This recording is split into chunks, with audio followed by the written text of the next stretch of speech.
மதுரை உசிலம்பட்டியில் புகழ்பெற்ற பத்ரகாளியம்மன் கோவிலின் வைகாசி திருவிழாவை முன்னிட்டு ஆயிரக்கணக்கான பெண்கள் பொங்கல் பானை எடுத்து உசிலம்பட்டியின் முக்கிய வீதிகளில் ஊர்வலமாக வந்தனர்.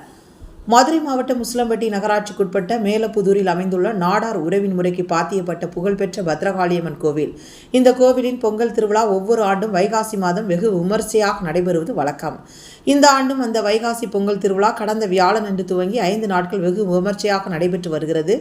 இத்திருவிழாவின் 4ஆம் நாள் நிகழ்வான இன்று ஏராளமான பெண்கள் 1000க்கும் அதிகமான பொங்கல் பானைகளை எடுத்து வந்து உசிலம்பட்டியின் முக்கிய வீதிகளான மதுரை ரோடு, தேனி ரோடு வழியாக ஊர்வலமாக வந்து கோவிலுக்கு வந்தடைந்தனர். பின்னர் கோவிலில் பொங்கல் வைத்து வழிபட்டனர். தொடர்ந்து பத்ரகாளியம்மனுக்கு சிறப்பு அலங்காரம் செய்யப்பட்டு அபிஷேகம் செய்யப்பட்ட நிலையில் பக்தர்கள் சாமி தரிசனம் செய்தனர். இதில் ஏராளமான பக்தர்கள் கலந்து கொண்டு சாமி தரிசனம் செய்தனர்.